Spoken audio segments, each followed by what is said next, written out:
For years, Poland carried the weight of a stereotype, a post-communist nation painted in shades of grey, often seen as nothing more than a source of cheap labour. But that old image doesn't hold true anymore. In just 3 decades, Poland's GDP per capita has increased tenfold, becoming the fastest growing economy in the European Union and aiming to outdo the UK by 2030. Poland's rise extends far beyond the economic realm. The country is also rapidly building one of the most formidable militaries in Europe, making a name for itself as a rising star in Europe. But it faces a critical challenge, a threat not from external forces, but from within. So what's the secret behind Poland's remarkable rise? What sets it apart from the rest? Could it ever become a superpower? And crucially, what internal challenges jeopardizes it all? So, this is a story of Poland's economic miracle. Okay, let's rewind the clock and understand a little bit of its dark history. Poland's location, sandwiched between Russia and Western Europe, has been a double-edged sword. This precarious location subjected Poland to numerous invasions, particularly during the dark days of World War II. The war, marked by the Soviet and Nazi German occupation, inflicted immense suffering on Poland, resulting in substantial human losses, including over 5 million Poles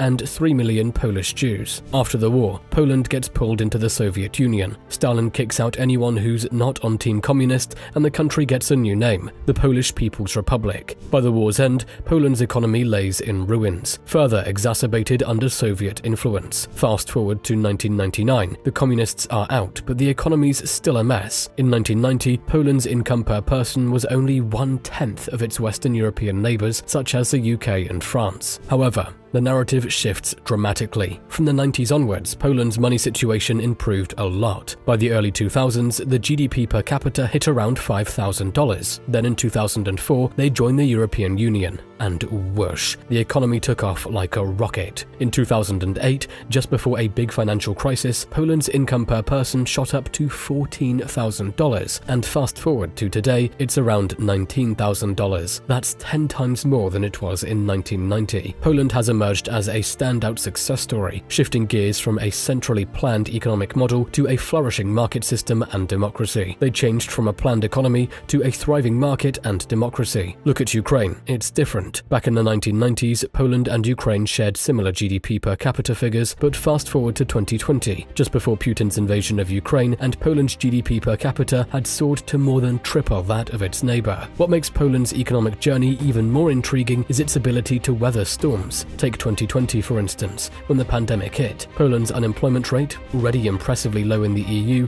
barely budged. Meanwhile, its GDP only contracted by 3.5%, a far cry from the OECD average of 5.5% and well below the UK's hefty 9.9% contraction. So how did Poland pull off this economic feat? Well, it's a combination of smart financial planning and strategic positioning. Poland has been a significant beneficiary of EU cohesion funds, raking in a whopping €213 billion since joining the EU in 2004. But it's not just about the hefty funding. Poland has spent it wisely, funneling resources into developing both its infrastructure and agriculture. Then there's a game changer, Poland's membership in the EU single market. This membership has paved the way for the free flow of capital, goods, services and people. A staggering 74% of Poland's exports are now tied to fellow EU members, showcasing its integral role in the European economic landscape. But it's not a one-way street. 67% of Poland's imports come from its EU neighbours. Now, let's talk about diversification, the third pillar in Poland's economic success story. While agriculture and manufacturing still play a significant role, Poland is donning new hats in industries like defense, aerospace, automotive, and information and communication technologies. These emerging sectors aren't just side gigs. They're key players in why Poland's economy shrugs off external shocks with a shrug and a smile. Take the automotive industry, for instance. It's not just an industry, it's a rising star, fast-tracking its way to becoming a cornerstone of the Polish economy. Picture this, a whopping 180,000 individuals now find their groove in this sector, earning it the prestigious title of the 4th largest industrial employer in the entire country. But that's not all. In the realm of IT, Poland's already stealing the show. As a numero uno destination in Central and Eastern Europe for research and development projects, it's like Poland's become the Silicon Valley of the East, driven by international software maestros. These new players and their rising influence are the secret source that's helped Poland weather economic storms that have left others floundering. They've defied the odds, spreading their economic mojo far and wide. But there's more to this success story. Poland hasn't just dipped its toes, it's cannonballed into investing heavily in its armed forces. With ambitious plans to jack up defense spending to 4% of GDP, Poland's gunning to be the big shot, aiming to become the largest army in all of Europe. This colossal investment has lured in the bigwigs from Western Europe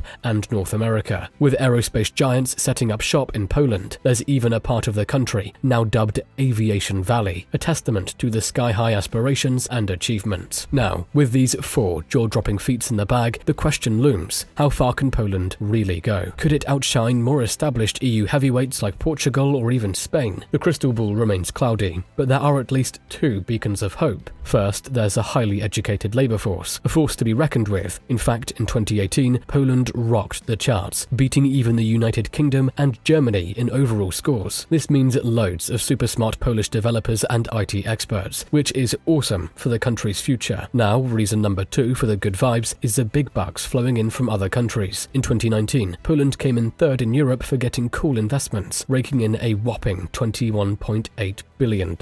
Imagine a giant company like Northvolt investing $200 million in Gdansk, creating the biggest energy storage factory in Europe and over 500 well-paying jobs. And there's Microsoft throwing in a cool $1 billion for a fancy data center, providing cloud services to businesses and governments. Not to forget Google, dropping a massive $2 billion for a data hub in Warsaw. It's like a high-stakes game of economic chess, and Poland's making some impressive moves. But the major issue is a deep divide in the country. On one side, there's a liberal progressive Poland, and on the other, a deeply conservative and religious one. This internal clash is causing trust issues, intolerance, and a lack of compromise. It's not just a domestic problem, it's also straining Poland's relationship with the EU. Hopefully, Poland finds a way to mend these internal rifts. Well, nobody has a crystal ball to see exactly how things will turn out. Economic predictions are a bit like guessing, sometimes right and sometimes not. But looking at the basics, Poland seems to be on the right track. With a smart workforce and big foreign investments, there's a chance they might catch up with their Western European buddies sooner